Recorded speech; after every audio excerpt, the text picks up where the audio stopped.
5% लोक असतात ऐसान फरामोश. बरं. असेही काही लोक आयुष्यात येतात की ज्यांच्यावर आपण प्रचंड मदत केली, उपकार केले आणि आता ते पाठ फिरवतात. बरं. पण आपल्याला 95% लोकांकडे पाहून जगायचं असतं, 5% लोकांकडे पाहून जगायचं नसतं. मला अजूनही आठवतं की स्वर्गीय आर पाटील माझे मित्र होते. हो. बघा म्हणायचे, सुधीर तू सायंकाळी ये, मी उद्या 10 वाजता तुला एकट्याची शपथ घेतो. बरं. मी त्यांना गमतीने म्हणायचो, साहेब जीव गेला तरी असं माझ्या हातून होत नाही. काय मत आहे प्रमुखांचं ते मला सांगा, की याच्यामुळे तुम्हाला मंत्रिपदापासून वंचित राहावं लागलं. और ये आप चैनल के पास जाके जो आपने बोला उचित नहीं है. एक संग्राम चल रहा है, समर चल रहा है, और ऐसे समर में आप में एक सैनिक की भाषा आपकी नहीं है. की जोरगे वर्ग घेताना आपला कार्यकर्ता जेव्हा निवडून येते आहे, हो. तर तुम्ही निमंत्रण बाहेरच्यांना आज द्यायची गरज नाही ना. आपला कार्यकर्ता निवडून येऊ शकतो, मग तिथं त्या मतदारसंघात तुम्हाला पाहुण्यांची आवश्यकता नसते. हा माझा मित्र आहे, तो आशिष माझा अतिशय जीवलग आणि मित्र नाही, हितचिंतक आहे. बरं. मी मंत्री झालो नाही म्हणून ज्यांच्या ज्यांच्या डोळ्यामध्ये कुठंतरी पाणी दिसतं त्याच्यापैकी तो एक आहे. मला एक गोष्ट माहिती आहे, एकनाथ शिंदेजी हा एक दमदार नेता आहे आणि त्याच्या संदर्भामध्ये असा प्रयोग भारतीय जनता पार्टी कधीही करणार नाही. बरं. आणि मी तर ईश्वरचरणी प्रार्थना करेन की असं राजकारण हे भारतीय जनता पार्टीच्या हातून कधी होऊ देऊ नको. मला वाटतं की या रामभक्ताच्या युद्धामध्ये अजितदादांनी विभीषणाचा रोल केला नसता तर कदाचित हे युद्ध हे अपूर्ण राहिलं असतं. एक शायरी आहे कि दोस्ती तोड़ते समय एक ऐसी गुंजाइश रखी है कि जब हम मिले तो शर्माना ना पडे.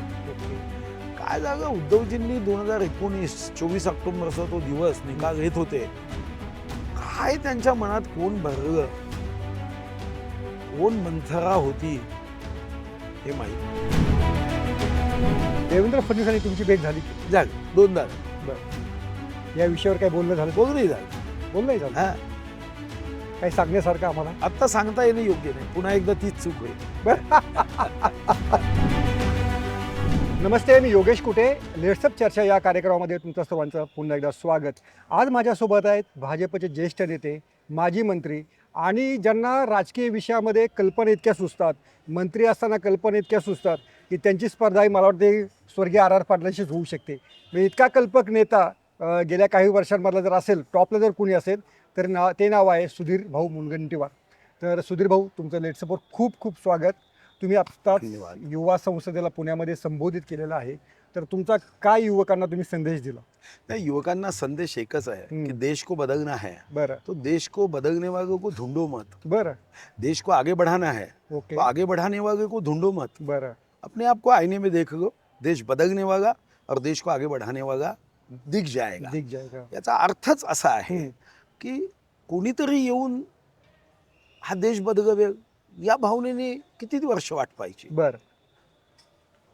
एका नरेंद्रानी म्हणजे स्वामी विवेकानंदांनी देशाचं वर्णन करताना गरिबी, अज्ञान, अंधश्रद्धा अशा विविध विषयावर वर्णन केलं.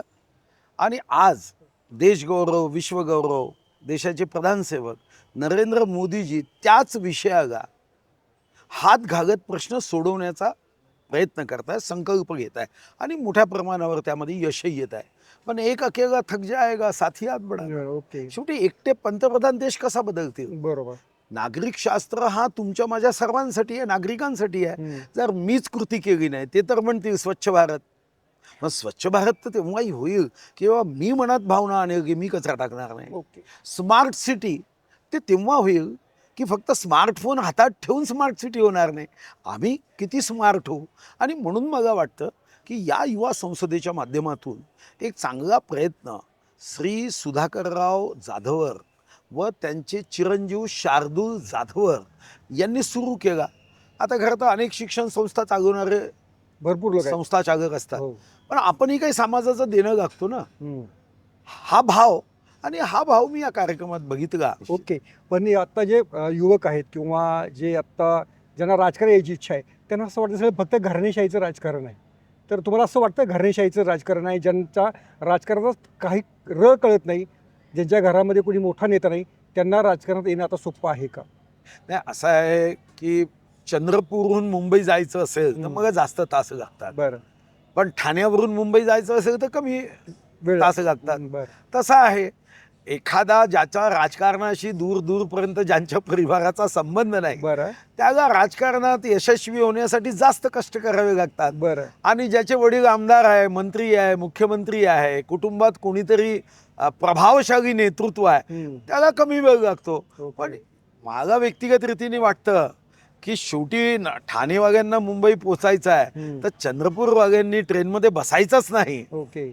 असं थोडी ठरवायचं असतं. अच्छा. आम्ही निर्णय केला बरं. की आम्ही आलो पाहिजे, ओके. आम्ही पोचलो ना. तुम्ही कोणाला पाहून राजकारणात आले होते? नाही, मी तेव्हा आलो राजकारणात ते तर अटल बिहारी वाजपेयींना. बरं. माझ्यावर नेहमीच ज्यांचे आदर्श मी अनुभवले त्याच्यामध्ये आदरणीय नितीन गडकरीजी, स्वर्गीय प्रमोद महाजन राहिले आहे. बरं.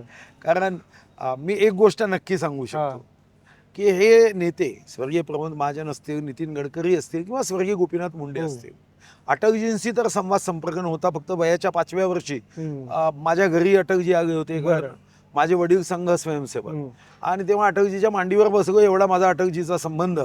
आणि नंतर 89 मध्ये विद्यार्थी असताना एमफिलचा श्रद्धेय अटल बिहारी वाजपेयी माझ्या भाषणाला आले आणि मला ते शब्द अजूनही आठवतात जे मला ऊर्जा देतात. तेव्हा आमच्या नेत्यांनी, भाजपच्या, मी तर विद्यार्थी होतो, माझं भाषण व्हायचंच होतं. अटलजी स्टेजवर आले. अटलजींनी पहिला प्रश्न विचारला, कोण उमेदवार आहे? माझ्याकडे बोट दाखवलं. तर माझं वयच म्हणजे विद्यार्थीच होतो ना, कमी वय. ये है. आमचे नेते म्हणाले, हाँ यही है.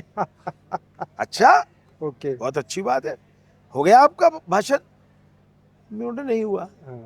तेव्हा असं ठरलं होतं की माझं भाषण आता करायचंच नाही. अटलजी बघा, ऐसा कैसा होगा, ये लोकसभा का उमेदवार है, प्रत्याशी है. किती सालची गोष्ट आहे? 89 मध्ये. तेव्हा मी एमफिलचा विद्यार्थी होतो. माझी परीक्षा व्हायची होती. ऑक्टोबर 89 मध्ये निवडणुका. मार्च मध्ये मी एमफिलची परीक्षा 90 मध्ये पास केली फर्स्ट क्लास मध्ये. मग अटलजींनी मला म्हटलं, तर आमचे तेव्हाचे जे नेते होते त्यांनी मग जाताना सांगितलं का 2-3 मिनिटाच्या वरती नाही बोलायचं. आणि ते स्वाभाविक होतं. अटलजी ज्यांच्या जिभेवर मा सरस्वती आहे आणि ज्यांना पाहून आम्ही राजकारणात आलो, त्यांच्यासमोर काय लांबलचक भाषण काय द्यायचं? मा सरस्वती ज्यांच्या जिभेवर आहे त्यांच्या समोर आपण चंद्रपूरचे काय बोलायचं? पण मी 3 मिनिटं बोललो आणि नंतर अटलजी उभे झाले आणि त्यांनी सुरुवातच अशी केली की जी माझ्या आयुष्यामध्ये ती ऊर्जा न समाप्त होणारी, पुढच्या जन्मी आठवगे तर पुढच्या जन्मी ही ऊर्जा कामी येईल. आणि ती म्हणजे की ये लड़का मैं भविष्यवाणी करता हूँ. त्यांची पहिली भविष्यवाणी मी 1980 ला बांद्रा रिक्रिएशन मध्ये ऐकली होती. सूरज निकलेगा, अंधेरा छटेगा, कमल खिलेगा. तेव्हा मी होतो 18 वर्षाचा होतो. तर ते म्हणाले की ये आज मैं इसके लिए आया हूँ, इसकी सभाओं के लिए. वो दिन दूर नहीं कि महाराष्ट्र की सभाओं में जाएगा. आणि मग मी 2 एप्रिल 2010 रोजी प्रदेशाचा अध्यक्ष माननीय गडकरी साहेबांनी, माननीय गोपीनाथजींनी मग जेव्हा केलं, तेव्हा मी पहिलं काम श्रद्धेय अटल बिहारी वाजपेयींच्या आशीर्वाद घ्यायला दिल्लीत जायचा निर्णय केला. मी गेलो, त्यांचे जावई होते, त्यांच्याशी फोनवर चर्चा केली, त्यांनी वेळही दिला. पण मी एवढा आनंदात होतो, मी 50 कार्यकर्ते घेऊन गेलो.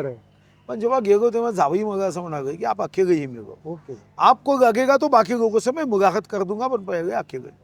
आणि मी जेव्हा त्या घरी गेलो त्यांच्या बेडरूम मध्ये, ते बेडरूम दवाखान्याच्या रूम मध्ये परावर्तित झाली होती आणि एम्सच्या माध्यमातून. आणि मग तेव्हा खूप दुःख झालं, डोळ्यात पाणी आलं.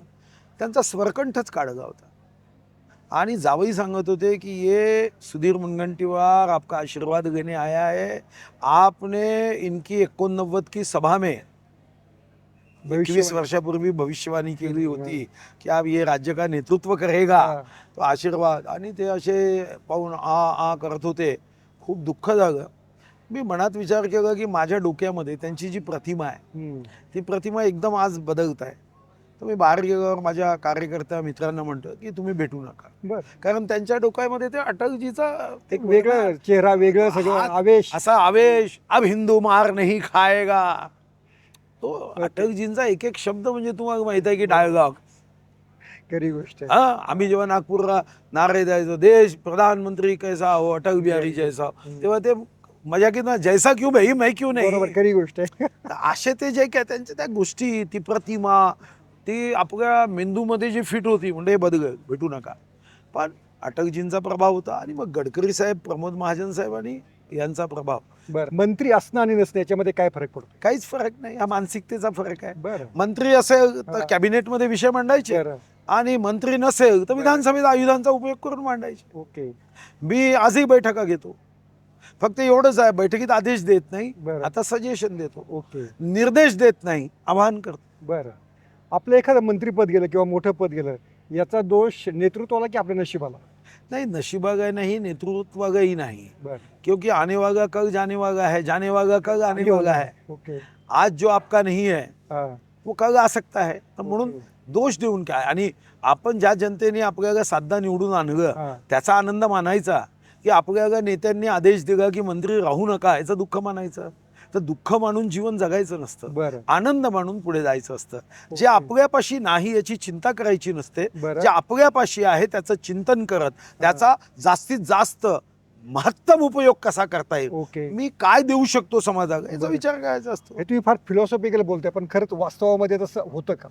काय करा, फिलॉसॉफी. समजा हां. ही फिलॉसॉफी मी आणली नाही, बरं. तर तुमचं म्हणणं असं आहे की कणत कणत जगायचं. आणि करत असं नव्हे. कशासाठी? बरं. ही फिलॉसॉफी आपण स्वीकारायची. बरं. अन्यथा ही फिलॉसॉफी स्वीकारली नाही हां. तर इथून जाताना तिथून जाताना तुम्हाला वाटेल अरे काल मी याला मदत केली, आज हा माणूस तोंड फिरवत आहे. दुःखात राहायचं की चेहऱ्यावर जगातलं सर्वात मोठं कॉस्मेटिक हास्य ठेवायचं. बरं. हा फिलॉसॉफीचा विषय नाही, बरं. हा आचरणात आणण्याचा विषय आहे. अन्यथा हम्म. प्रत्येकजण मंत्री असतो का? बरोबर. तर म्हणून मला वाटतं की मंत्रिपद जाण्याचं दुःख आपण मानायचंच नाही. आणि मी तर माझा आग्रह करतो, तरी एखादा माणूस मगा सभेत माजी मंत्री म्हणतो, हो. मी टोकतो. माझी म्हणायचंच नाही. हा. अरे वर्तमानात जगायचं ना. अच्छा, भूतकाळात नको. का पण माझी मंत्री झालं गेलं, विसरून गेलं, अनेक जण माझी पण म्हणतात, मा म्हणतात. ते नुसतं मान्य समजा. मान्य समजा. तसं कशाला म्हणायचं? अहो प्रेझेंट मध्ये जगा ना. ओके. आणि समजा आपण आमदारही नाही असं एक मिनिट गृहीत धरा. बघा सांगा, महाराष्ट्राच्या 13.5 कोटी लोकांमध्ये 288 विधानसभेत आहे आणि 78 विधान परिषदेत आहे. बरोबर. मग बाकी आमदार आहे का? मग त्यांनी जगायचं सोडलं, त्यांनी आनंद मानायचं सोडलं. हा एवढंच आहे की मंत्रीपद गेल्यानंतर या कालावधीचा मी उत्तमातला उत्तम उपयोग कसा करायचा, बरोबर. आपल्यामध्ये काही कमतरता असेल त्या दूर कशा करायच्या, हां. चांगलं वाचन कसं करता येईल, चांगलं ज्ञान प्राप्त कसं करता येईल, चांगल्या योजना कशा करता येईल, मतदारांची उत्तमातली उत्तम सेवा करण्यासाठी नियोजन कसं करता येईल, काही नाते संबंध परिवार यांच्याशी वेळ देऊ शकू नये तो वेळ कसा देता येईल, आपल्याला देश कसा फिरता येईल, देश कसा समजून घेता येईल, हम्म. याच्यावर कार्य केलं पाहिजे. प्रत्येक क्षण हा महत्वाचा आहे. म्हणून त्या राजाची कथाचा जो होता है वाच्य केले होता है. गोष्ट आहे. पण या राजकारणात जरी तुम्ही जरी फिलॉसॉफिकल लेवल्स पाहता बोलता, पण राजकारण किंवा वास्तव हे जरा थोडंसं कटू असतं. पण खरंच अशी एक चर्चा असते राज्याच्या राजकारणामध्ये की तुमचं आणि देवेंद्र फडणवीस मुख्यमंत्री आताचे यांचं काहीतरी शीतयुद्ध सुरू असतं. आणि हे चर्चा हां. मंत्रीपद गेलं हां. त्यामुळे लोकांना असं वाटतं हां. आणि खरं नाहीये. देवेंद्रजी हां. मी प्रदेशाचे अध्यक्ष असताना तेच माझे तर. महामंत्री होते. बरोबर. तर आमचा संबंध हा मैत्रीचा आहे, मित्रत्वाचा आहे. हा प्रश्न कधीच उद्भवू शकत नाही. आणि शीतयुद्ध कशावरून? हां. मी काही स्पर्धक नाही. बरं. मी कधी आयुष्यामध्ये तुम्ही मला कधी असं इंटरव्ह्यूमध्ये असं बघितलं नसेल. कारण मला एक गोष्टीची जाणीव आहे, जे काम हातात असेल त्याचं सोनं करायचं. बरं. आणि म्हणूनच तुम्ही बघितलं असेल मी अर्थमंत्री होतो. होय. मी देशामध्ये स्वातंत्र्यानंतर मी एकमात्र अर्थमंत्री आहे. 11,975 कोटी रेव्हेन्यू सरप्लस केला. बरोबर. आणि स्वर्गीय अरुण जेटलीजींनी आज तक इंडिया टुडेच्या मंचावर माझा सत्कार केला. मग हा कमी आहे का? बरोबर. मी 2,550 स्क्वेअर किलोमीटरनी ग्रीन कव्हर वाढवलं. बरोबर. देशामध्ये सर्वात जास्त ग्रीन कव्हर वाढवणारा मी वनमंत्री म्हणून मला पुरस्कृत केलं. 4 लिम्का रेकॉर्ड झाले, 2 गिनीज वर्ल्ड रेकॉर्ड झाले. मला सांगा 104 स्क्वेअर किलोमीटरनी मी मँग्रोव्ज वाढवलं.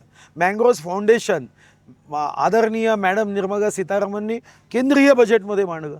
वागणं काढण्याचं मला सौभाग्य प्राप्त झालं. बरोबर. मला अफजल खानाच्या कबरीचं अतिक्रमण अनेकांनी कथा ऐकल्या, कोथळा बाहेर काढण्याच्या, पण त्याचं अतिक्रमण हटवण्याची मला संधी प्राप्त झाली. तर मी तुम्हाला अशा 100 गोष्टी सांगू हो, शकतो. त्याच्यावर आपण येणार आहोत. पण थोडंसं एक वास्तवाकडे पुन्हा. पण खरोखरीच असं वाटतं की बुवा सुधीर भाऊ थोडेसे नाराज आहेत. असं का चर्चा होते की एकनाथ शिंदे कसं नाराज झाल्यानंतर दरेगावात जातात, तसं तुम्ही काय नाराजीनंतर काही ते कुठे असं आहे, असं वाटण्याचं कारण काय आहे हां. की साधारणतः मनुष्य स्वभाव असतो राईट. ओके. आणि आणि मनुष्य त्या स्वभावाला- स्वभावामुळे हा, असं वाटतं की साधारणतः हा मानवी स्वभाव सगळ्यांनी हा. सुधीर मुनगंटीवार नाराज बस एवढंच. ओके. पण मला वाटत नाही. माझी देवावर प्रचंड श्रद्धा आहे बरं आणि देवानी माझ्याकडून जे जे करता येईल ते करून घेतलं. बरं बरं. जरी आमचे अध्यक्ष होते आणि अध्यक्ष आहेत हो आणि आमचे महसूल मंत्री बावनकुळेजी, हो. त्यांना विचारा तुमचं जगदंबा मंदिर बांधायला कोणी मदत केली. तुम्ही जा भीमाशंकरमध्ये कोणी मदत केली. आज 350 पायऱ्या उतराव्या लागत नाही, कोणी पैसे दिले. तुम्ही जा आज घृष्णेश्वरला महादेव वन कोणी केलं. तुम्ही जा पंढरपूर त्या ठिकाणी तुळशी वृंदावन कोणी केलं. मी जसे मल्टीप्लेक्स असतात हो. तिचं मी कीर्तन प्रबोधन भजन हो. या सर्वांसाठी मी मल्टीप्लेक्स थिएटर सारखं संकीर्तन सभागृह. तर भाऊ तुम्ही सांगत होता की नाराजी हा मनुष्य स्वभाव आहे, तर त्याच्यावर तुम्ही मात करतात असं तुमचं एकंदर तुमचं म्हणणं आहे. पण त्याच्या पुढचा मला प्रश्न असा आहे की एकूण जेव्हा तुम्ही लोकसभा निवडणूक लढवतो ना तेव्हा काहीतरी प्रॉब्लेम होतो. 89 साली तुम्ही लढवली, तुम्हाला पराभवाला सामोरं जावं लागलं. आता 2024ला लढवली तेव्हा सामोरं जावं लागलं. एकूण लोकसभेतून तुमचं गणित काही जमत नाही असं लक्षात येतं.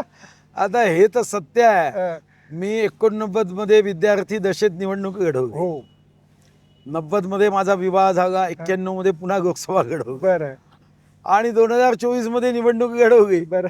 मेरे किस्मत में तू नाही शायद असंच म्हणावं लागतं. खरं तर असं वाटलं होतं हां की संसद भवनाचा प्रत्येक दरवाजा मी माझ्या मतदारसंघाच्या लाकूडाने काष्ट दिलं बरोबर. तर कदाचित ते दरवाजे माझी वाट पाहत आहे.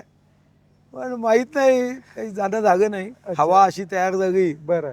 आणि मागे पडलो. पण विधानसभेत लोक ते सगळे कसर भरून काढली सगळी, तो काय मुद्दा नाही त्याच्यामध्ये. पण ती जी तेव्हा तुमची नाखुशी होती की नको लोकसभा, तर ते का तुम्हाला असं वाटत होतं की लोकसभा नको म्हणून? यांचं साधं कारण होतं. मी छत्रपती शिवाजी महाराजांच्या राज्याभिषेकामध्ये एकरूप झालो होतो. बरं मला असं वाटायचं की माझ्या हातून सेवा व्हावी बरं. आणि म्हणूनच तुम्ही बघितलं असेल की रायगडावरचा राज्याभिषेक आता सरकारतर्फे दरवर्षी होणार साधं, आहे. हो, बरोबर पाकिस्तान सीमेवर मी छत्रपती शिवाजी महाराजांचा स्टॅच्यू उभा केला. बरोबर. जसं मगा सांगितलं अफजल खानाच्या कबरीचं अतिक्रमण हटवलं, हो. वाघनं कानगय. आणि मी सौभाग्यशाली आहे की आता रायगडावर हम्म, 80 वर्षापूर्वीची पालखी हम्म, ही आता जवळपास फार दूरवस्थेत होती. बरं मी माझ्यातर्फे पालखी दिली बरं. आणि पुढचे 200 वर्ष मी दिलेलं पालखीत छत्रपती शिवाजी महाराजांचा मूर्ती ही खासदार श्रीकांत शिंदेनी दिली आणि पालखी मी दिली. हो अच्छा. आता पुढचे 200 वर्ष ती चांदीची पालखी राज्याभिषेकामध्ये राहील. वाह, ओके. प्रतापगडचं जे भवानी मातेचं मंदिर आहे हम्म, या ठिकाणी छत्रपती शिवाजी महाराजांचा जेव्हा राज्याभिषेक होता ना हम्म, तेव्हा 41 दिवसाचा राज्याभिषेकाच्या अगोदरचा कार्यक्रम होता. त्याच्यामध्ये पहिला दिवस या 41 दिवसाचा हां मा भवानीचं दर्शन घ्यायचं. छत्रपती शिवाजी महाराज दर्शनाला गेले, रत्नजडीत छत्र मस्तकावर दिलं. पण नंतर आक्रमणकार्यांनी ते लुटून नेलं. छत्रपती शिवाजी महाराजांनंतर हे सौभाग्य मगा गाभलं बरं. की मी तिथं चांदीचं छत्र हो चढवलं. ओके. तुम्ही श्रीशैल मगा जा. हम्म, छत्रपती शिवाजी महाराज महादेवाचे भक्त होते. हम्म, तिथं छत्रपती शिवाजी महाराजांचं 3 कोटी रुपयाचं मंदिर राज्य सरकारकडे मी तयार केलं. ओके. कारण छत्रपती शिवाजी महाराजांनी तिथं तपश्चर्या बरं, केली होती बरोबर. जेव्हा त्यांच्या मनामध्ये द्वंद्व होतं. हम्म, मी छत्रपती शिवाजी महाराजांच्या आग्र्याच्या ज्या दरबारामध्ये 12 मे 1666ला हो. छत्रपतींचा अवमान करण्याचा प्रयत्न हम्म, या औरंग्यानी केला. हा बरं. क्रूर राजा. हम्म, त्याच दरबारात आता आम्ही जय भवानी जय शिवाजीचा जयघोष करतो आणि बरोबर. छत्रपती शिवाजी महाराजाला मागच्या रांगेत उभं केलं. तेव्हा तो आवाज हम्म, 10,000 पेक्षा जास्त वाघ दहाडतील असे छत्रपती दहाडले. मृत्यू समोर आहे पण छत्रपती शिवाजी महाराजांचे काळीज की मृत्यू समोर आहे. हम्म, मृत्यूला त्यांनी सांगितलं अरे दरबार तेरा है आवाज ये दख्खन के शेर का है. बरोबर. आणि म्हणून मला तिथेही आता आम्ही दरवर्षी सुरू केलं. मी आता 12 जे फोर्ट आहे ते युनेस्कोमध्ये पाठवले बरोबर. आणि तेही माझं सौभाग्य होतं की देशामधून 13 राज्यातून 44 प्रस्ताव गेले बरोबर. युनेस्कोमध्ये पाठवायचे जागतिक वारशासाठी. हो मी पंतप्रधान मोदयांना धन्यवाद देऊ की त्यांनी आमचा एकच सिलेक्ट केला. बरोबर. माझं नशीब एवढं चांगलं आहे.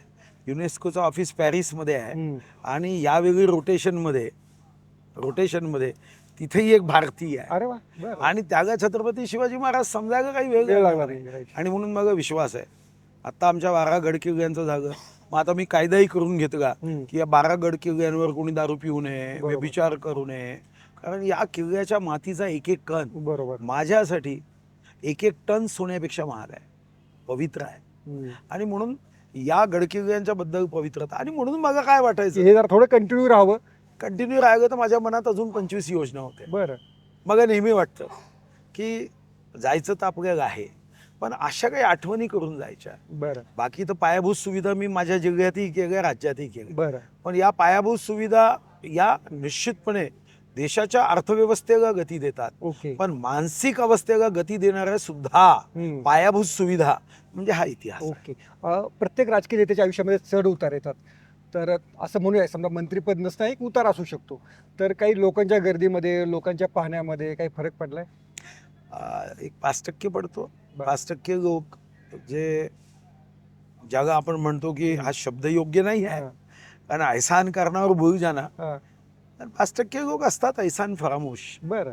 असेही काही लोक आयुष्यात येतात की हां. ज्यांच्यावर आपण प्रचंड मदत केली, उपकार केले, आणि आता ते पाठ फिरवतात. बरं.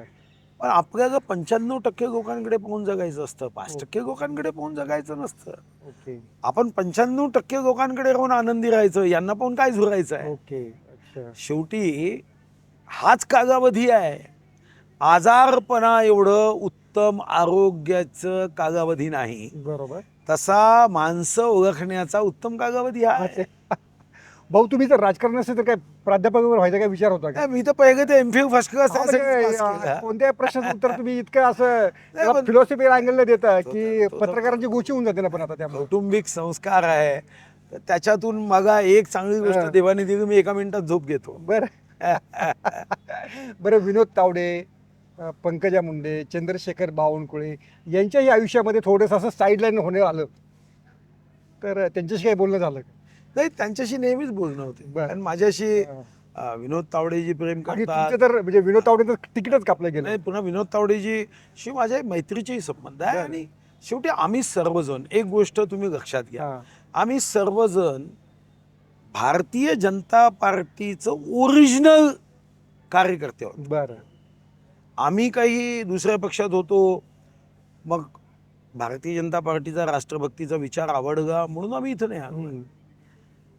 आमचं काही एका पक्षातून दुसऱ्या पक्षामध्ये जाण्याचा योगी आगा नाही. बरोबर. म्हणजे इतर पक्षाच्या लोकांनी आमच्या पक्षात आलंच पाहिजे, शेवटी देश घडवायचा आहे. हम्म.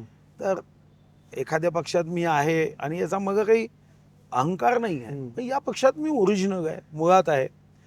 पंकजाताई तुम्हाला माहिती हो. आहे, आमचे बावनकुळे असेल, आमच्या अन्य प्रचंड मैत्रीचे संबंध आहे. बरं. आता विनोद तावडेजी तर माझे जनरल सेक्रेटरी होते. हो. खरं तर मला माणसं पारखता येतात का, हां. तर निश्चितपणे येतात, कारण माझे जनरल सेक्रेटरी देवेंद्र फडणवीस साहेब, बरं. चंद्रकांत दादा, बरं. विनोद तावडे, रावसाहेब दानवे आणि गिरीश महाजन. तर तुम्ही विचार करू शकता. आणि जेव्हा मी अध्यक्ष झालो तेव्हा हां. माझे कोषाध्यक्ष पियुष गोयलजी होते. हो, महाराष्ट्राचे कोषाध्यक्ष होते. त्यामुळे चांगली माणसं जोडायची, चांगल्या माणसांना. आणि शेवटी असं आहे की यामध्ये नेहमीच काही आपल्याला चांगले गोष्टी येतील असं नसतं. पण यापैकी कोणी पण- म्हटलं का, यापैकी कोणी म्हटलं का, चला सुधीर भाऊ काळजी करू नका, पुढच्या 5-6 महिन्यामध्ये मी तुमच्यासाठी प्रयत्न करतो? असं आहे, ते कुठे? बिचारे मनापासूनच प्रयत्न करतात, याच्यात शंका असण्याचं कारणच नाही. आणि तेच नाही, हजारो कार्यकर्ते शिर्डीत जेव्हा भेटले तेव्हा हजारो कार्यकर्ते मग नेपोलियनची कथा आवडली. हां. ते मी जेव्हा लहानपणी की नेपोलियननी म्हणलं माझा पुतळा तयार करू नका, हां. गाऊ नका. तर मग त्याच्या सेनापतीने जे का नाही म्हणाला, हा पुतळा कोणाचा हे विचारण्याच्या ऐवजी नेपोलियनचा पुतळा का नाही, नाही, असा प्रश्न असा प्रश्न विचारला पाहिजे. आणि म्हणून मग आता जेव्हा शेकडो हजारो कार्यकर्ते हे विचारतात, भाऊ तुम्ही का का नाही, नाही. ओके. तेव्हा जास्त आनंद होतो ना. याला का केलं याच्या हे थट्टेने विचारण्यापेक्षा याला का केलं नाही हे विचारणं ओके. मला वाटतं याचाच गौरव आहे. ओके. आपण भाऊ जेव्हा केंद्रीय नेत्यांपर्यंत अशा बाबी पोहोचतात वगैरे काय, तर केंद्रीय नेत्यांशी तुमचं काही बोलणं झालं का या हो, विषयावर? झालं. त्यांनी सांगितलं की बा लोकसभा तुम्ही स्वतःहून हरलात म्हणून हां. स्वतःहून हरला या शब्दाला काय अर्थ आहे? अर्थ नाही, पण हरला. शेवटी हरलो. त्यांचं असं म्हणणं आहे, तुम्ही व्हिडिओज तुमचे आहे, तुमचं तुम्ही जे म्हणायचे की मग घडायचीच नाही हो. घडायचीच नाही, हा. एवढा देशाचा हा समर आहे, संग्राम आहे, आणि या संग्रामात तुम्ही एका आदर्श सैनिकासारखे वागले नाही, बघा मान्य आहे. आणि त्याच्याबद्दल मी काही माझं काही वकिली करायची नाही, काहीच करायचं, असं तुम्हाला सांगितलं, ती चूक तुमच्या लक्षात आणून दिलं. लक्षात आणून दिली. हा. त्यामुळे एक गोष्ट लक्षात आली की मनात अशी कधी भावना आली तर ती व्यक्त करायची. नाही. मग इतके सीझन असलेले भाऊ त्यावेळेस कसे काय चुकले, हाच माझा प्रश्न. नाही, मी सांगितलं ना हा. मला, की ते साहेब, तुमच्या- मला छत्रपती शिवाजी महाराजांची असं माझ्या मनात तेव्हा छत्रपती शिवाजी महाराज, छत्रपती संभाजी महाराज, तुम्ही माझं विधानसभेचं भाषण बघा, छत्रपती संभाजी महाराजांचं संभाजीनगर नाव द्यावं हम्म. यासाठीच्या तीव्रतेने मी बोललो. तर तुम्ही माझी भाषणं बघितली की तुमच्या लक्षात येईल की मी तुम्ही फार अटॅच झाला होता या सगळ्या अटॅच झालो होतो. बरोबर, बाकी या काय, सगळ्या घटनामुळे. एकदम जास्त अटॅच झालो. बरोबर बरोबर. छत्रपतींच्या मनात काही असेल. ओके. मग ही जेव्हा चूक तुमच्या निदर्शनास आणून दिली तेव्हा त्या चुकीचं परिमार्जन करून पुढच्या वाटचालीचं काही आश्वासन मिळालं का? नाही, मी घेतलं नाही. कशासाठी यायचं? असं आहे की मंत्रिपदाची मला आवश्यकता आहे हम्म. असं मला नाही वाटत ना. हम्म, हम्म, हम्म. मंत्रिपद हे आयुध आहे. माझं लक्ष जर मला नागपूर जायचं असेल तर कदाचित होऊ शकते माझ्याकडे मर्सिडीज असेल, 800cc मी जाईल. बरं. माझं लक्ष मला गाठायचं आहे. माझं लक्ष मंत्रिपद आहे का? हे साधन आहे, हे साध्य नाही आहे. हे माध्यम आहे, हे माध्य नाही आहे. ओके. एवढे वर्ष, मग 15 वर्ष आम्ही अपोजिशनमध्ये होतो. हम्म. आमच्या मनात कधी जागा नाही. मला अजूनही आठवतं की स्वर्गीय आर पाटील माझे मित्र होते. हो. मला म्हणायचे, सुधीर तू सायंकाळी ये, मी उद्या 10 वाजता तुला एकट्याची शपथ घेतो. बरं. मी त्यांना गमतीने म्हणायचो, साहेब जीव गेला तरी असं माझ्या हातून होत हो ना. ओके. म्हणून असं जर मंत्रीपदे साध्य असतं तर मग 15 वर्ष त्यांचं सरकार असताना मी गेलो असतो मंत्री व्हायला. बरं. हा संवाद अमित शहाजींशी झाला की जे पी नड्डा नाही, माझा आमच्या एका आदरणीय मोठ्या नेत्याशी, मोठ्या नेत्याशी झाला, जे या सगळ्या प्रोसेस निर्णयामध्ये असतात, बरोबर. त्यांनी काय मत आहे प्रमुखांचं ते मला सांगितलं की सांगितलं. याच्यामुळे तुम्हाला मंत्रिपदापासून वंचित राहावं लागलं. लागलं. और ये आप चैनल के पास जाके जो आपने बोला हाँ. उचित नहीं है. ओके. एक संग्राम चल रहा है, समर चल रहा है, और ऐसे समर में आप में एक सैनिक की भाषा आपकी नहीं है. Okay okay. तो अच्छा. पण आणखीन एक पुन्हा दबक्या आवाजाची चर्चा असं समजूया की जेव्हा चंद्रपुराच्या जिल्ह्यामध्ये काही इतर पक्षांचे नेते जेव्हा भाजपमध्ये घ्यायचे होते तेव्हा तुम्ही देवेंद्र फडणवीसांना विरोध केला, हे पण एक काही ठिणगी पडण्याचं काही कारण होतं का? नाही, आमच्यामध्ये मतभेद नाही. हे ठिणगी पडण्याचं काय कारण? विरोध करायचं नाही. मी विरोध तेव्हा केला आणि तो नावडी आजही विचारतो. आजही किशोर जोगरे हो, हो, हो. आजही मी माझ्या मताशी ठाम आहे की ती सीट ही आम्ही आमच्या कार्यकर्त्याच्या परिश्रमाने जिंकलोच असतो. आजही ठाम. पण तेव्हा ठीक आहे, पक्षाला सत्ता आणि सत्तेसाठी जास्त लोक असावेत असं वाटायचं आणि म्हणून प्रवेश देऊन ती जागा, पण ती तेव्हा मी ठाम आहे. आणि समजा ते कारण असेल हो. माझ्या मंत्रिपदापासून वंचित राहण्याचं, मी तुम्हाला हमखास सांगतो, मी आनंदाने स्वीकारेन. मला शेवटी माझ्या पक्षाचा कार्यकर्ता हा पक्षाचा आत्मा याची जाणीव आहे. आणि माझा कार्यकर्ता जर हा पक्षाचा आत्मा असेल आणि मी जर इतरांनी विरोध केला नाही मी समजू शकतो, पण मी जर हिमतीने छत्रपती शिवाजी महाराजांचा सेवक म्हणून अशा गोष्टीला मी विरोध केला नाही, तर मग अनेक ठिकाणी कार्यकर्ते परिश्रम करायचं आणि त्याचा फायदा कोणी घ्यायचा? बाहेरच्यांनी. आजही अनेक कार्यकर्ते म्हणतात की साहेब काय आहे, 42 पैकी 9 फक्त भारतीय जनता पार्टीचे ओरिजिनल आहे. पण ओरिजिनल किंवा असा प्रश्न नसतो. ही काही प्रायव्हेट लिमिटेड कंपनी नाही आहे. बरोबर. आणि आम्ही काही या प्रायव्हेट लिमिटेड कंपनीचे कर्मचारी नाही की सर्व डिव्हिडंड, पे स्केल, सॅलरी, वेतनवाढ हे आम्ही घ्यायची. बरं. शेवटी आम्ही मिशननी काम करतो. 13 वैभव अमर रहे मग हमदिन 4 राहणार आहे. मग अशा प्रसंगात हा प्रश्न नाही. आणि म्हणून तुम्ही जो विचारता की 42 पैकी 9 आहे, मग 10वे तुम्ही का नाही, हो. म्हणजे हे प्रश्न गैरलागू आहे. 9 नाही, उद्या 0 जागे तरी चालेल. शेवटी म्हणतात जेव्हा पाहुणे जेवायला येतात तेव्हा घरचे पहिले जेवतात की पाहुणे पहिले जेवतात? अच्छा. पाहुणे जेवतात. एवढंच आहे. ओके. तुम्ही एवढं सगळं पॉझिटिव्ह बोलता, हे करता, तुमचं आणि हंसराज अहिरांचं का पटत नाही या प्रश्नाचं उत्तर तुम्ही? नाही, पटत नाही असं नाही. 2019 मध्ये बरं. त्यांनी जेव्हा आरोप केला हो. तेव्हा मी अंतर ठेवलं. पण असा खोटा आरोप मी कसा सहन करणार? ओके. माझा काही संबंध नाही. पण असंही म्हणतात आता मी स्वतः पराभूत झालो, हो. मग मी स्वतःला पाडलं असं म्हणणं योग्य आहे का? बरोबर. आणि म्हणून मग आमच्यात अंतर झालं. बरं. पण आम्ही काही एकमेकाच्या पायात पाय नाही टाकलं. ते त्यांच्या पद्धतीने काम करतात, मी माझ्या पद्धतीने काम करतो. 2024 मध्ये तुमच्या निवडणुकीत त्यांनी काम केलं का? नाही, असं आहे, मी त्यांच्या निवडणुकीत 26 सभा घेतल्या, सारा रेकॉर्ड आहे, कारण मी रोज डायरी घेतो. बरं आता त्यांनी असं सांगितलं, माझी त्यांची भेट झाली. बरं ते मला म्हणाले की मी एका संवैधानिक संस्थेचा अध्यक्ष असल्याने मला सभा घेता येत नाही. बरं आणि तेव्हा आमचे संघटन मंत्री होते. ओके, कायद्याच्या बाहेर जाऊन कोणाला काम करा असं तर मी कधी म्हणूच शकत नाही. बरं तेव्हा त्यांनी सांगितलं की बा मी संवैधानिक पदावर आहे. आणि तेव्हा आमचे संघटन मंत्री उपेंद्र कोठेकरजी बरं आमच्या सोबत होते. ओके मग ते म्हणाले सभा घेता येत नाही. ठीक आहे, तुम्ही त्याला आम्ही ओके बैठकी म्हणा. घेतो. सभा घेता येत नाही म्हणतो कायदे तोडा म्हणू का? बरोबर मी लॉ केला आहे, बरं मी असं म्हणू शकत नाही कायदे तोडा. माझ्या स्वार्थासाठी देशाच्या कायद्याचा अवमान करा, हा तर मग मोठा स्वार्थ होतो. ओके. आणखीन एक मूळच्या मुद्द्या राजकारणाकडे परत येतो. एक मंत्रिपद अजून रिक्त आहे असं बोललं जातं आणि त्यात तुमच्या नावाची चर्चा सुरूच असे नाही, भाऊंसाठी हे राखीव. तुम्ही हितचिंतक आहे, हा, त्यामुळे म्हणून तुम्हाला रिकामं मंत्रीपदही दिसताय आणि त्याच्यावर माझं नावही दिसताय. दिसतंय. तुमच्या प्रेमाबद्दल, तुमचा ह्या हितचिंतक स्वभावाबद्दल धन्यवाद. ईश्वर तुमचं कल्याण करो. पण मी आता एक ठरवून टाकलं आहे, उस गली में नहीं जाना, जहाँ पे अपनी भगवा नहीं है. पण हे जेव्हा मंत्रिपदाबाबत जेव्हा तुम्ही बोलता तेव्हा तुमचं म्हणणं पाहुण्यांना अनुकूल असतं, पण जेव्हा जोरगेवारनं घ्यायचं असतं तेव्हा मात्र तुम्ही प्रतिकूल असता. असं कसं? असं प्रतिकूल नाही. मी तेव्हा सांगितलं की जोरगे वर्ग घेताना आपला कार्यकर्ता जेव्हा निवडून येते आहे, हो तर तुम्ही निमंत्रण बाहेरच्यांना आज द्यायची गरज नाही ना. अच्छा.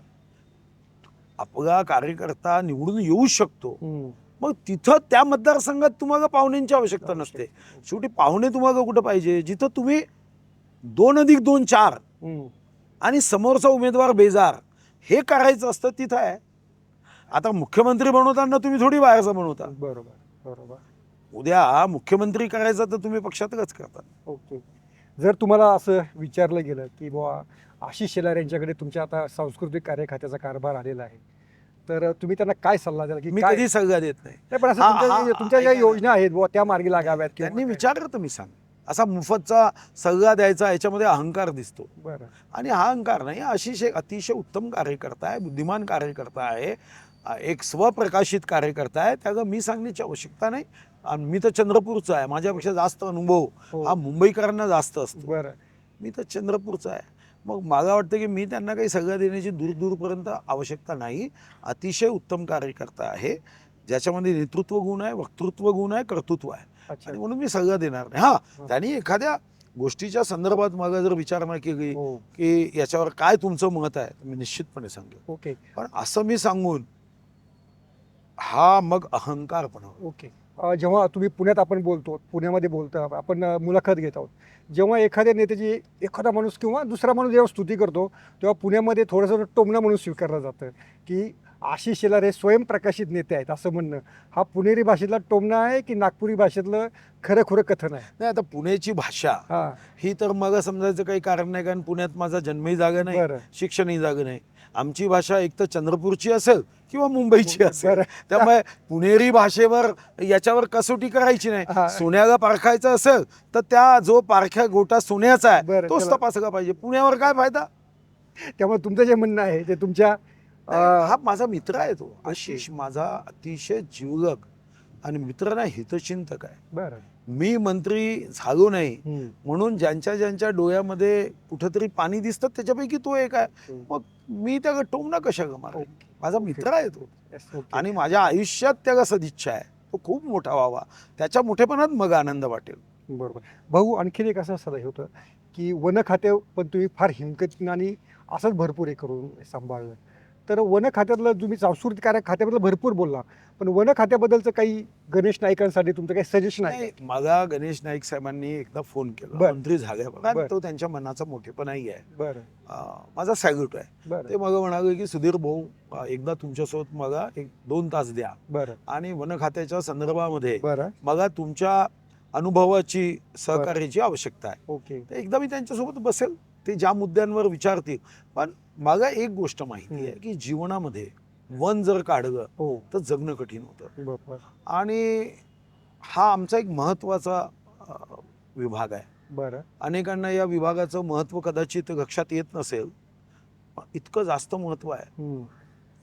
एकदा एका अमेरिकन अर्थशास्त्री आणि अमेरिकन पर्यावरणशास्त्री हम्म. याच्यामध्ये जेव्हा स्पर्धा लागली हम्म. की अर्थशास्त्र मोठं की पर्यावरणशास्त्र वनशास्त्र मोठं, तेव्हा त्यांनी चांगलं सांगितलं, नोटा मोजताना तू श्वास बंद कर, म्हणजे तुला कोणतं शास्त्र महत्वाचं आहे समजेल. हे थोडक्यामध्ये त्यांना त्याच्यामुळे मला वाटतं हा. की त्यांनी मदत सहकार्य निश्चितपणे आणि मोठ्या मनाचे नेते आहे. ओके. मला तर चांगला अनुभव आला त्यांचा. ते मला म्हणाले की सुधीर भाऊ म्हणजे माझ्यापेक्षा वयाने मोठे आहे, अनुभवाने मोठे आहे, त्यांच्या मंत्रिपदाचा कालावधी खूप जास्त राहिला आहे, बरोबर. तर हा मोठेपणा आहे त्यांचा. या सगळ्या खातेवाटपानंतर मंत्रिमंडळ स्थापनेनंतर देवेंद्र फडणवीसांनी तुमची भेट झाली की नाही? झालं दोनदा या विषयावर काय बोलणं झालं? बघ नाही झालं. बोलणंही झालं? हा, काही सांगण्यासारखं आम्हाला? आत्ता सांगता येणं योग्य नाही, पुन्हा एकदा तीच चूक होईल. बरं. आणखीन याच्यामध्ये एक आहे की आता जे उपमुख्यमंत्री आहेत एकनाथ शिंदे, ते मुख्यमंत्री होते, स्वाभाविक त्यांचं डिमोशन झालं, पण आम्ही बातम्या पाहतो त्यांचा चेहरा बोलका आहे, ते अतिशय नाराज दिसतात. तर तुम्ही मात्र हसतमुख आहात, तुम्ही फिलॉसॉफिकल लेवलला तुमचं सगळं राजकीय करिअर लिहिलेलं आहे, तर एकनाथ शिंदे यांच्यासाठी तुमचा सल्ला काय आहे? नाही, माझी भेट झाली नाही, बरं. पण एक चांगली व्यक्ती आहे, बरं. ज्यांच्या हृदयामध्ये माझ्या दृष्टीने प्रेम आहे, करुणा आहे. बरं. ते नाराज आहे असं मला वाटत नाही. बरं. पण जेव्हा भेट होईल तेव्हा मी त्यांना विचारेन की असं काही तुमच्या मनात आहे का. पण तुम्ही त्यांची बॉडी लँग्वेज पाहिली की नाही? नाही, मी नाही पाहिजे, मी टी व्ही बघतच नाहीये सध्या. का? नाही, आता मी सांगितलं ना, आता आपल्यामध्ये असणाऱ्या ज्या काही गोष्टी ॲडिशन करायच्या आहेत त्याच्यावर मी जास्त काम करतोय. ओके. आणि अनेक गोष्टी मग शिकायच्या आहे, बरं. आणि म्हणून मी त्याच्यावर जास्त काम करतोय, काही कामांवर काम करतोय. ओके. मी माझी बॉडी लँग्वेज चांगली राहावी याच्यावर काम करतोय. ओके. दुसऱ्याची बॉडी लँग्वेज वाचण्याच्या फंद्यात पडत. आणखीन एक प्रश्न आहे की जो भाजप म्हणे आपल्या मित्र पक्षांना खातो, आणि राज्याच्या राजकारणाशी चर्चा आहे की जे एकनाथ शिंदे फोडायची यांचा गट किंवा पक्ष फोडण्याची चर्चा आहे, तर हे खरंच होऊ शकेल? भाजप नाही. इतकं आपल्या मित्र पक्षांशी असं वागेल असं तुम्हाला वाटतं? मला एक गोष्ट माहिती आहे, एकनाथ शिंदेजी हा एक दमदार नेता आहे, आणि त्याच्या संदर्भामध्ये असा प्रयोग भारतीय जनता पार्टी कधीही करणार नाही. बरं. आणि मी तर ईश्वरचरणी प्रार्थना करेन की असं राजकारण हे भारतीय जनता पार्टीच्या हातून कधी होऊ देऊ नको. ओके. असं आहे, तात्कालिक फायद्यासाठी दीर्घकालीन नुकसान, म्हणजे मग 10 रुपयाची नोट प्राप्त करण्यासाठी 500 रुपयाची नोट गमावण्यासारखं होतं. ओके. मला वाटतं की एक चांगला मित्र तुमच्या अतिशय वाईट काळामध्ये, जेव्हा सन्माननीय उद्धवजी ज्या पद्धतीने टोमणे मारायचे किंवा ज्या पद्धतीने वागायचे, तेव्हा एक नेता सत्तेला पाठ दाखवून आला. विरोधी पक्षातून नाही आले ते, बरोबर. ते स्वतः नगरविकास मंत्री होते. बरोबर. मग त्यांच्याशी जेव्हा अशी वागणूक करू ना, हम्म. मग ते गाणं आहे, जैसा कर्म करेगा वैसा फल देगा भगवान. ओके. मग आम्ही अशी चूक करूच शकत नाही. अशी चूक केली तर तुम्ही लिहून ठेवा की देव तुमच्या पारड्यामध्ये व्याजासकट ही केलेली चूक पुन्हा तुमचं परत कर.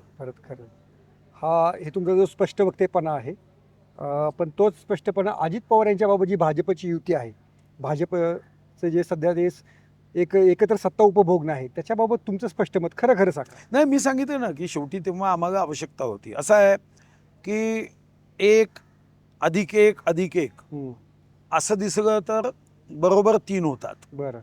पण या राजकारणामध्ये 1ला 1 जोडला तो 11 झाला, आणि तिसरा 1 जोडला तो ते 111 झाला आहे. बरं. त्यामुळे अनेक जण असं खाजगीत किंवा असं म्हणायचा प्रयत्न करतात, पण तेव्हा मी त्यांना हेच समजवतो बरं की तुम्ही एक गोष्ट लक्षात ठेवा, आपल्या रामायणामध्ये अनेक पात्र महत्वाचे आहेत, तसंच एक विभीषण पात्र सुद्धा महत्वाचं आहे. बरं.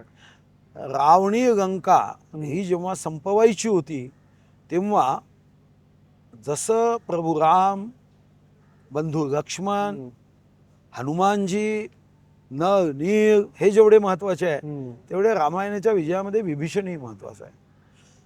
कारण त्याच्या सोनेरी लंकेची इत्यंभूत माहिती ते देतात. ओके. मला वाटतं की या रामभक्ताच्या युद्धामध्ये अजितदादांनी विभीषणाचा रोल केला नसता तर कदाचित हे युद्ध हे अपूर्ण राहिलं असतं. बरं. पण ते आलेत आणि त्यांनी शब्द दिला की विश्वगौरव, देशगौरव नरेंद्र मोदींच्या नेतृत्वामध्ये. आणि मला अजूनही त्यांची ती पत्रकार परिषद आठवते की राहुल गांधी सारखे नेते देश चालवू शकत नाही. याला कणखर नेतृत्व लागतं, जे स्वतःला प्रधान सेवक म्हणतात असं नेतृत्व लागतं. तर मला वाटतं की अजितदादा हे निश्चितपणे ॲडिशन आहे. अजितदादांना अनुभव आहे, त्यांनाही प्रत्येक विभाग चालवण्याचा अनुभव आहे. मला असं वाटतं की आपलं लक्ष सत्ता टिकवण्यापेक्षा माणसं टिकवणं आणि विकास टिकवणं, प्रगती टिकवणं हे जास्त महत्वाचं आहे. आणि त्यासाठी मला व्यक्तिगत रीतीने वाटतं की कोणाशीही आम्ही चूक करत त्यांच्यावर अन्याय करू नये. ओके. हेच उद्धव ठाकरे यांच्याबाबत तुम्ही काय सांगाल, की मध्येच कधीतरी चर्चा होते नाही उद्धव ठाकरे पुन्हा, म्हणजे आता जर तरच्या गोष्टी द्या पण या सगळ्या असतात, पण तुम्ही एवढे सीझन पॉलिटिशियन्स आहात तर उद्धव ठाकरेंशी कधी ना कधी भाजपला आता कधीच नाही, कधीच ती वेळ संपली. कारण काय झालं असं आहे ना, ते एक शायरी आहे कि दोस्ती तोड़ते समय एक ऐसी गुंजाइश रखी है कि जब हम मिले तो शर्माना ना पडे. ओके. काय झालं, उद्धवजींनी 2019 24 ऑक्टोबरचा तो दिवस निकाल येत होते, काय त्यांच्या मनात कोण भरलं, कोण मंथरा होती हे माहीत नाही. त्यांनी एक चांगला म्हणजे उद्धवजींच्या मनात 161 विधानसभा मी जिंकल्या होत्या, सरकार आमचं पक्क होतं. 2,30,58,525 मतदारांनी आम्हाला आशीर्वाद दिला की तुम्ही सरकार चालवा. पण जेव्हा उद्धवजींच्या मनात असं आलं की यांचे 105च आहे, आमचे 56 आहे आणि सरकार बनायचं असेल तर 145 लागतील, आमच्याशिवाय काहीच होऊ शकत नाही. आणि त्यांनी आपलं काँग्रेस राष्ट्रवादीला गेलेत. मी जसं सांगितलं आता अल्पकालीन फायदा पाहिला, दीर्घकालीन नुकसान झालं. ओके. आणि मी दुसरा मुद्दा तुम्हाला सांगितला, जैसा करोगे वैसा फल पाओगे. त्यांनी बेईमानी केली आमच्यासोबत, मतदारांसोबत बेईमानी केली, जनादेशाचा अवमान केला. मग देवानी काय केलं, अच्छा बुरी नजर वागे केलं त्यांचं काम. कोणी केलं, भाजपने नाही, एकनाथ शिंदेजीने. कारण शेवटी एकनाथ शिंदेजीला देवानी सांगितलं की तू प्रतीक हो या बैमानांना धडा शिकवण्याचा, तू पुढे हो, जय भवानी जय शिवाजी म्हण, हा भगवा हातात घे. भगव्याचा अर्थच आहे भय रहित, गर्व रहित, वासना रहित. आणि तू हाती झेंडा घे आणि या गद्दारांना सबक शिकव ज्यांनी जनतेचा मतदारांचा अवमान केला. तुम्ही विचार करा, अहो कधीतरी एकाग्रतेने चिंतन करा ना. 40 तुमचे आमदार फुटतात, त्याचा त्यांचा दोष आहे का? त्यांचा दोष आहे? तुमचा दोष आहे. नाचता येईना अंगण वाकडे, जैसा कर्म करेगा वैसा फल देगा भगवान. ओके. तुम्ही जेव्हा आपली गेले अर्धा पाऊण तास मुलाखत सुरू आहे, तुम्ही इतकं फिलॉसॉफीने बोलता की असं वाटतं तुम्ही आता कुंभमेळ्याला जाता की काय असं वाटतं मध्येच. नाही, माझी देवावर श्रद्धा आहे, मी नाकारलं नाही. बरं, पण कुंभमेळ्याला जायचा काय प्लॅन आहे का? मी 17-18ला तिथं एक क्लायमेट चेंज बद्दल परिषद आयोजित केली आहे राजेंद्र सिंगजींनी. बरं, कुठे? प्रयागराज. ओके. तर त्यांनी मला प्रमुख पाहुणे म्हणून निमंत्रित केलं आहे. बरं. तर मी प्रयागराजमध्ये क्लायमेट चेंज, कारण एक तर आपल्याला आत्ता मी मनात विचार केला की या क्षेत्रात थोडं अजून जास्त काम केलं पाहिजे. आता मी वनमंत्री नाही, बरं, काम करणं कोणी थांबवू शकत नाही. मी वनमंत्री असताना सगळं जाणूया नदीला 108 नद्यांचा राजेंद्र सिंगजी व त्यांच्या टीम सोबत अभ्यास केला. एक नदीचं नकाशा, त्याच्या किनाऱ्यावर असणारी गावं, कुठं STP नाही, प्रदूषण 108 नद्यांचा अभ्यास मी केला. ओके. जल साक्षरता अभियान महाराष्ट्रात करणारं एकमात्र राज्य आहे, बरोबर, माझा आहे. ओके. 2 ऑक्टोबर 2022 रोजी वर्धेपासून आम्ही सेवाग्रामपासून कार्यक्रम सुरू केला आणि आत्ता 16-17-18 जानेवारीला चंद्रपूरमध्ये आम्ही आता इंटरनॅशनल कॉन्फरन्स केली ऑन क्लायमेट चेंज. बरं. सिटी युनिव्हर्सिटी न्यूयॉर्क, ज्या युनिव्हर्सिटीमध्ये 3 लक्ष विद्यार्थी शिकतात आणि 7 नोबेल पुरस्कार त्या विद्यार्थ्यांना प्राप्त झाले त्या संस्थेत, अशी ती युनिव्हर्सिटी आहे.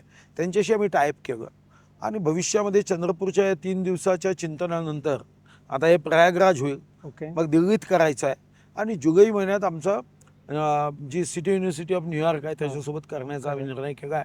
पण साधारणतः वायू प्रदूषण, जल प्रदूषण, सॉईल प्रदूषण बरं, आणि विचार प्रदूषण, ओके, याच्यावर काम केलं. या विचार प्रदूषणामध्ये कोणकोणते प्रदूषण करणारे घटक तुम्हाला वाटतात? आहे ना, आता जातीयवाद आहे. बरं, तुम्ही सांगा, आपल्या देशामध्ये ठीक आहे तेव्हा कर्म व्यवस्थेनुसार वर्ण व्यवस्था तयार झाली. ती कर्मव्यवस्था होती. पण आज राजकारणामध्ये स्वतःच्या स्वार्थासाठी, स्वतःच्या फायद्यासाठी जसा जातीचा उहापोह केला जात आहे. मी असे अनेक नेते पाहिले ज्यांच्या अनेक संस्था आहे. आपल्या संस्थांमध्ये का ओपन जागेत आपल्या जातीचे लोक भरत नाही. दिवसा भाषणात ब्राह्मणांना शिव्या देतात आणि यांच्याकडचे प्राध्यापक पाहिले तर सर्व प्राध्यापक ब्राह्मण असतात. तर हा कोणता जातीच्या प्रगतीचा विषय आहे? तुम्ही आता अनेकदा मंत्री म्हणून पाहिलेलं, अनेक मंत्री देखील आपल्या जातीचे OSD किंवा PSC म्हणतात. चुकीचं आहे, अतिशय चुकीचं आहे. शेवटी कर्तृत्वाचा सन्मान जर झाला नाही तर राजकारण हे प्रगतीच्या मार्गावर पुढे कसं जाईल? तुम्ही काय केलं होतं तुमचे OSD PSC म्हणतात? OSD तर विविध जातीचे होते. मी कर्तृत्व पाहून केलं. मी तर कधी जाती विचारली नाही आजपर्यंत. आणि जात तुम्ही साधारणतः विचारता का? म्हणजे तुम्ही मला सांगता, तुम्ही असा फॉर्म भरताना हा माझ्या जातीचा निवडणूक अधिकारी असेल तरच मी फॉर्म भरेन, अन्यथा मी निवडणूक घडवणार नाही. तेव्हा कुठे जाते हो जात? हॉटेलमध्ये जाताना हॉटेल माझ्या जातीचा असेल तर मी भजे खाईल, बसचा ड्रायव्हर माझ्या जातीचा असेल तर मी बसमध्ये जाईल, नाही तर 11 नंबर बस पैदल जाईल. डॉक्टर माझ्या जातीचा असेल तर ऑपरेशन करेन. ऑपरेशन करताना चांगला डॉक्टर पाहिजे. आणि निवडणुकीत जर तुम्ही म्हणाल माझ्या जातीचा उमेदवार पाहिजे, ढोंग नाहीये काय? 100%. आणि नंतर हे नेते एकदा यांनी हिशोब दिला पाहिजे की तुम्ही जातीसाठी काय केलं, तुमच्या संस्थेमध्ये किती नोकऱ्या दिल्या, सांगावं ना. बरोबर. दुसरी गोष्ट, तुम्ही एवढ्या योजना आहे, कधी या योजना आपल्या जातीच्या तरुणांपर्यंत तरुणींपर्यंत जावं कधी केलं गाव? बरोबर. काहीच नाही. फक्त डोके भडकवायचे आणि अस्थिरता आणायची आणि त्या अस्थिरतेच्या गाठेवर स्वतः मात्र नेते बनायचे. हे कधीच मला मान्य नाही. तुम्ही बालाजी मंदिराच्या ट्रस्टीवरती होतात, ते एकदम कसं काय कनेक्शन जुळलं गेलं? बालाजी मंदिराच्या ट्रस्टीवर मी नव्हतो. तुम्हाला वाटतं पण तिरुपती बालाजी वर माझी प्रचंड श्रद्धा आहे. बरं, वर्षात किती वेळा जाता 6 महिन्याचा असताना माझे आई वडील घेऊन गेले, कारण माझ्या आई वडिलांनी बालाजीचा नवस केला होता. बरं. आणि मी जेव्हा थोडासा समजण्या इतका झालं तर मग आई नेहमी म्हणायची की बालाजीमध्ये तुझ्या दर्शनाला नेलं आणि दुधाची बॉटल तू फोडून टाकली आणि काय आम्हाला त्रास झाला वगैरे, तेव्हा आई सांगायची. आणि नंतर मी आमच्या सर्व मित्रांसोबत खूपदा बालाजीला गेलो. बरं. आणि तेव्हा डब्यामध्ये शौचालयाच्या बाजूला वर्तमानपत्र टाकायचं आणि त्या वर्तमानपत्रावर बसून रिझर्वेशन नसायचं, 12-12 तास रेल्वेतनं जायचं, 12-12 तास जायचं आणि गुड्डूर उतरायचं, कधी रेणीगुंटा उतरायचं. पण देवापाशी मी जेव्हाही 12 तास उभा राहून जेव्हा देवाला समोर यायचो तर ते देवाचं तर तेज आहे, प्रचंड तेज आहे. हजारो सूर्याची ती सात्विकता, म्हणजे तेजाची शीतलता आहे. देवाला नेहमी म्हणायचो, देवा एक तरी दिवस असा आण की मी एकाग्रतेने जितका वेळ पाहिजे तेवढा वेळ तुझ्या समोर राहू शकलो पाहिजे. आणि मग अचानकपणे असा वेळ आली आणि माझे काही मित्र आमदार झाले तेलुगू देशमचे. बरं. जवळचे मित्र होते आणि त्यांना म्हणले यार देखो ना जरा, माझं नाव पाठवलं. बरं. तेव्हा आमचं सरकार यायचं होतं, पण 13 मध्ये नाव पाठवलं आणि अचानकपणे 14 मध्ये सरकार आलं. बरं. तर तिथं नियम आहे की मंत्री हा ट्रस्टी होऊ शकत नाही. बरं. मग माझ्या पत्नीचं नाव दिलं. बरं. आणि महाराष्ट्रातून 3ऱ्या शतकापासून त्या मंदिराचा उल्लेख सापडतो. तर इतक्या वर्षात पहिल्यांदा संधी ही महाराष्ट्रात माझ्या पत्नीला प्राप्त झाली ट्रस्टी म्हणून. आणि नशीब कसं असतं, खरं तर आपण कोल्हापूर महालक्ष्मी मातेचं मंदिर म्हणतो आणि जेव्हाही कल्याण उत्सव होतो तेव्हा तिथून साडी चोळी येते कोल्हापूरला इथे. तर मी त्यांना तेच म्हणतो की पहिली बार है आपने भगवान तिरुपति के ससुराल वालों को संधी दी. महाराष्ट्राच्या लोकांना संधी दिली. आणि माझी पत्नी पहिली ट्रस्टी आहे महाराष्ट्रातून. त्याच्यानंतर मग देवेंद्रजीचे मित्र स्वर्गीय अमोल काळे झाले, मिलिंद नार्वेकर झाले, वोरा झाले, पण पहिली महाराष्ट्राची सुरुवात माझ्या पत्नीपासून होती. आणि दुसरा एक चांगला निर्णय झाला, तेव्हा तर आम्ही हजारो लोकांना तिरुपतीच्या दर्शनाला चिठ्ठ्या दिल्या, हजारो लोकांनी दर्शन घेतलं. पण जेव्हा ट्रस्टीपद गेलं त्याच्यानंतर एक प्रश्न होता की मग आता पुन्हा आम्ही सामान्य झालो. बरोबर. कारण आता ट्रस्टी नाही आहे. ते पण 5 वर्षासाठी त्याच्या नाही 2 वर्ष 2 वर्षासाठी. पण त्याच्या 1 महिन्यात चंद्राबाबूने एक चांगला निर्णय केला जो या अगोदरच्या ट्रस्टींना नव्हता. बरं. आणि तो निर्णय केला की या वर्षीपासून या ट्रस्टीच्या मंडळापासून यापुढे जे जे ट्रस्टी रिटायर्ड होतील म्हणजे राहणार नाही त्यांना जन्मभर त्या स्पाऊसला इथं जे आहे ते VIP दर्शन ज्याला आपण ब्रेक दर्शन म्हणतो, प्रोटोकॉल दर्शन म्हणतो, ते त्यांना आयुष्यभर मिळेल. अरे वा. आणि ते पहिलं कार्ड आहे की ज्या कार्डवर प्रमुख माझी पत्नी आहे आणि मागे माझं नॉमिनेशन आहे. म्हणजे मी पत्नी मग घेऊन जाईल, मी एकटा जाऊ शकत नाही. बरोबर. पण ते भगवान तिरुपतीच्या आशीर्वादाने. आणि मी जेव्हाही तिथं जातो तेव्हा मला माहित नाही काय मागच्या जन्मीचं काय कनेक्शन आहे, पण एक ऊर्जा येते. ओके. अशा कोणत्या विष आहेत की त्या तुम्हाला आता पूर्ण करायच्या? माझ्या खूप विष आहे. बरं. मला पहिलं काम करायचं आहे ज्याच्यामध्ये आता मी काम करतो आहे तो म्हणजे शिवभक्तांची एक मला उत्तम पद्धतीने एकत्रीकरण करायचं. जे माझं स्वप्न अपूर्ण राहिलं. माझ्या डोक्यात होतं की जगातले सारे शिवभक्त आपण एकत्र करू. आता मी त्याच्यावर काम करतो. दुसरं जसं मी सांगितलं की वायू प्रदूषण, जल प्रदूषण, सॉईल प्रदूषण आणि विचार प्रदूषण याच्यावर मला काम करायचं आहे. कारण माझं ते राहून गेलं व्यस्ततेमध्ये. मी एक ग्रीन आर्मी केली होती, त्याच्यामध्ये 6.1 मिलियन लोकांनी नोंदणी केली आहे. त्या नोंदणीचा उपयोग केला नाही. आता त्याचा कसा उपयोग करता येईल? तिसरं देश फिरायचा आहे. मला महाराष्ट्र समजून घ्यायचा आहे. कधी फिरलोच नाही कारण माझी अडचण अशी झाली की मी 17व्या वर्षी कॉलेजमध्ये जो उभा राहिलो बंधू भगिनींना म्हणतो ते आजपर्यंत चालू आहे. आणि सुरुवात करणार आहात? नाही, म्हणून आता मी मुंबईच्या धारावीमध्ये पहिल्यांदा फिरतोय. फिरले? मी फिरायचं क्रॉफर्ड मार्केटमध्ये फिरून आता धारावीत फिरायचं आहे 2 दिवस.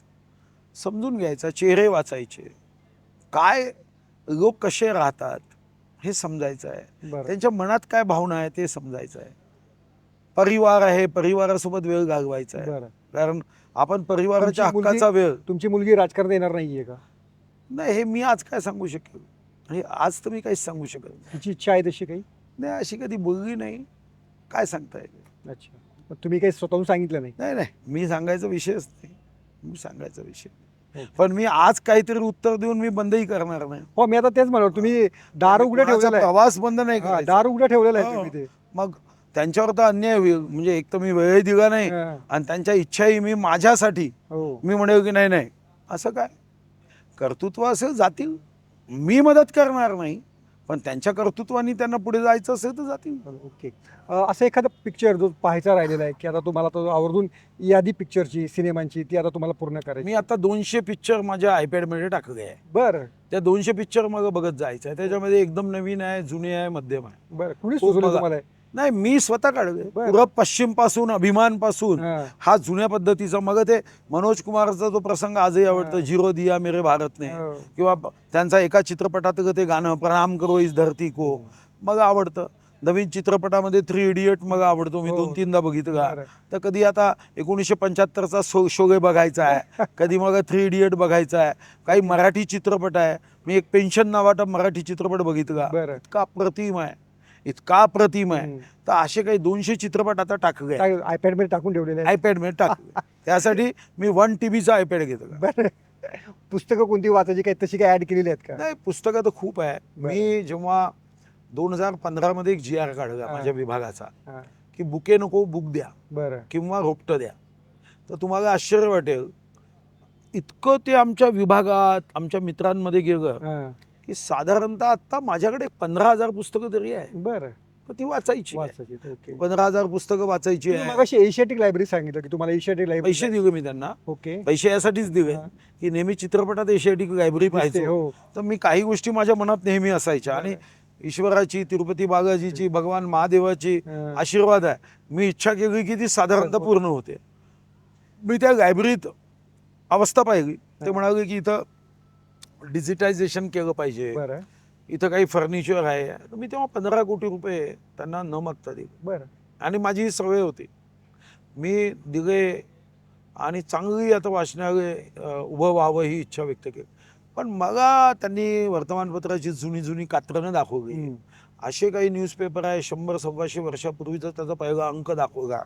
आता एकदा जाऊन ते वाचलं पाहिजे ना. बरोबर. आता मी वर्धेचा पालकमंत्री होतो, मी सेवाग्राम आराखडा पूर्ण केला, पण कधी महात्मा गांधींच्या संदर्भातील पुस्तकही तर वाचली पाहिजे ना. बरोबर. महात्मा गांधींचं एक एक उत्तर आणि एक एक उदाहरण हे जीवनाला दिशा देणार आहे ना. महात्मा गांधींचं ते प्रसिद्ध वाक्य आहे, एकाने विचारलं मुझे मार्गदर्शन करो, मेरा जीवन ही मेरा संदेश है, किताब क्यों पढ़ते हो. बरोबर, खरी गोष्ट आहे. आणि त्यामुळे ते एशियाटिक लायब्ररी फिरणं आणि जायचंय. एशियाटिक लायब्ररी द्यायचं आहे. JNU आम्ही 10 कोटी छत्रपती शिवाजी महाराजांच्या अध्यासनासाठी दिले. मोठा निर्णय. आता मग नेतील की नाही माहित नाही, बरं. पण आशिष शेलार माझे मित्र असल्याने विश्वास आहे की JNUच्या अध्यासनाचं उद्घाटन करायला मुद्दाम जाऊ. ओके. तुम्ही तर काय मांसाहारी नाही, तरी तुम्ही मत्स्य खात्याचे तुम्ही मंत्री झाला होता. हो, मी आपल्या परीने खूप काम केलं. बरं. कुणी म्हटलं नाही काय मत्स्य खात्याचा मंत्री जरा मासे पापलेट वगैरे खा, जरा सुरमई वगैरे खा, असं काय? तेव्हा असं झालं की तेव्हा आमचे केंद्रीय मंत्री पुरुषोत्तम रुपाला होते. बरोबर. ते पुरुषोत्तम रुपाला असं म्हणाले, मैं भी नहीं खाता हूं. माननीय मोदी जी भी नहीं खाते. बरं. मगर मत्स्य संवर्धन में जो मोदी जी ने काम किया, स्वाधीनता के बाद 2014 तक मत्स्य संवर्धन का विभाग भी नहीं था. सिर्फ 3,000 करोड़ खर्च हुए. हमने तो विभाग भी बनाया और 1 साल में 30,000 करोड़ दिए. ओके. पण तुम्हाला असं वाटतं नाही आता एखादी डिश, एखादं हॉटेल ते पाहायचं राहिलंय, ते मित्रांनी सांगितलं? जातो ना मी आता इंडियन ॲसेंट मध्ये गेलो. बरं. आवडलं मला तिचं. अच्छा. हा, फूड आवडलं. स्वतः काही घरी करता प्रयत्न? नाही, मी स्वतः करत नाही, पण माझी बायको उत्तम स्वयंपाक करते. पण तुमच्या फार चांगली सुगरण आहे. बरं. आणि महत्वाचं म्हणजे खूप चांगलं नियोजन करते. बरं. कोणत्याही गोष्टीचं नियोजन. मी काही घरच्या कोण्या कार्यक्रमात मी जबाबदारी घेतच नाही, माझी पत्नी घेते. माझी मुलगी तशीच हुशार निघाली आहे. बरं. आणि माझे जावई अतिशय हुशार आहे, त्याच्यामुळे दोघे रेडिओलॉजिस्ट आहे. बरं. आता फक्त त्यांचा व्यवसाय चांगला व्हावा. ते मुंबईत असतात की तिकडे चंद्रपूर असतात? दोन्हीकडे असतात. बरं. नागपूर, चंद्रपूर, मुंबई. बरं. आता नागपूरला त्यांनी एक MRI मशीन टाकली आहे. आता दुसऱ्या हॉस्पिटलचं काम चालू. ओके. एका मुलीवर थांबण्याचा निर्णय का घेतला होता? एका मुलीवर थांबण्याचा निर्णय केला. शेवटी चांगली मुलगी आहे आणि हुशार आहे, काळजी घेणारी आहे, काय का एका मुलीवरच जायचं पुढे. ओके. पण तुम्हाला असं वाटतं की आमच्या सदिच्छा आहे तुमच्या पाठीशी, की लवकर तुम्ही पहिल्यासारखे बिझी व्हाल? काही बिझी आहे समज नाही. तुम्ही माझ्या कार्यालयात जवळ एकदा या. बरं. हा, आता डॉक्टरांच्या भाषेमध्ये माझी OPD 2 वाजेपर्यंत राहते रात्री. त्यामुळे व्यस्तता हा मला काही फक्त एवढंच आहे की अजून थोडे जास्त कार्यक्रम करता येतात. जसं आता मी आज या कार्यक्रमाला आलो. बरोबर. थोडंसं निवांतपणे बसता येतं. आता मी महात्मा ज्योतिराव फुले यांच्या वंशजांना न्याय देण्यासाठी मी पुढाकार घेतला, पण मी त्यांच्या घरी कधी गेलो नाही. आज मी आता इथून जागेवर त्यांच्या घरी चाललो. आता असे अनेक सेनापती आहेत, छत्रपती शिवाजी महाराजांसाठी जीव ओवाळून. आता ते मग बोलवायचे, मग जेधे असेल, आता ते सर्व सेनापती मग भेटून गेले त्यांचे वंशज. बरोबर. ते मग म्हणाले की साहेब तुम्ही मंत्री असा अथवा नसा, पण आमच्या मनात तुमच्यासाठी आदराचं स्थान आहे आणि आमची इच्छा आहे की तुम्ही आमच्या वाड्यामध्ये यावं. तर मी आता निर्णय केला आहे की असे काही ठिकाणी यावं. राजगुरुनगरमध्ये मी पैसे दिले, भांडून पैसे दिले, अशा स्थानावर जावं. मी चंद्रशेखर आझाद यांच्या जन्मस्थानावर जाऊन आलो. अशा स्थानावर जावं. मी गड किल्ले काही पाहिले नाही आहे, ते आता पाहिजे, ते पाहायचे. थोडंसं फिरायचं, मस्तपैकी शांतपणे राहायचं. कधी हुरडा पार्ट्या 10 वर्षात केल्या नाही. पहिले 10 वर्ष. आता मी हुरडा पार्टीला जागो पुढच्या आठवड्यात. शेतात जायचं. तुमची एक खासियत आहे की तुमचे नंबर भरपूर पाठ असतात. तर तुमचे किती फोन नंबर पाठ आहेत? नाही, फोन नंबर तर खूप पाठ राहतात, पण मी एक नवीन आता वाचलं तेव्हापासून मी आता कमी केलं की त्यांनी असं म्हणतो की तुम्ही जे दुसऱ्यांना पाठ ठेवून त्यांच्या हातून कृती करू शकता ते पाठ ठेवू नका. तुम्ही तुमचा जीबी त्याच्यासाठी खर्च करू नका. म्हणून मी आता ते कमी करतोय. आणि काय आता वाढवत आहे मग? आता अर्थशास्त्रावरचा अभ्यास केला पाहिजे. बरं. एका गोष्टीचं चिंतन एक नेता म्हणून तर मी केलं पाहिजे. माझ्या डोक्यात सदैव निवडणूक जिंकणं हेच लक्ष असतं का? बरोबर. दुसरी निवडणूक जिंकण्यापेक्षा लोकांची मनं जिंकण्यासाठी मी काय करू शकतो? बरोबर. मी घरकुल योजना लोकांपर्यंत पोहोचवू शकतो का? लोकांना स्किल डेव्हलपमेंटमध्ये मदत करू शकतो का? त्यांच्या आरोग्यामध्ये मी काही मदत करू शकतो का? त्यांच्या शिक्षणाचा दर्जा वाढवण्यामध्ये मी काही मदत करू शकतो का? सिंचन व्यवस्था वाढवण्यामध्ये मी काही मदत करू शकतो का? मी आज आवश्यक काय आहे तर स्वैराचारी लोकशाहीच्या ऐवजी संस्कारी लोकशाहीचा मी छोटासा पाईक होऊ शकतो का? बरोबर. मी सत्तेसाठी काम करू की सत्यासाठी काम करू? मी फक्त स्वतःच्या स्वार्थासाठी काम करू की जनतेच्या समूहाच्या सेवेसाठी काम करू? मी समाज बिघडवणारं काम करू की समाज घडवणारं काम करू? असे अनेक प्रश्न घेऊन मी जगतोय आणि पुढे जातो. पुढं पण एक सदिच्छा मात्र देऊ शकतो की तुम्ही असं म्हणाला की तुमची ओपीडी दुपारी 2 वाजेपर्यंत सुरू असते, रात्री 2 रात्री 2 वाजेपर्यंत सुरू असते, तर त्या ओपीडीचा पत्ता फक्त काय मंत्रालयाचा असावा अशी पार्टी ऑफिस मध्ये बसेन मी, चंद्रपुरात मी बसतो. ओके, हा, मंत्रालयाचा असावी ही तुमची सदिच्छा आहे. सदिच्छा आहे.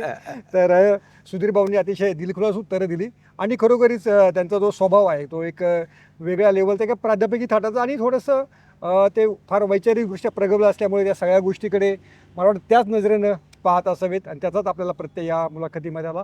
सुधीर भाऊ, लेट्सअपला वेळ दिल्याबद्दल खूप खूप शुभेच्छा. तुम्हाला खूप धन्यवाद. थँक्यू.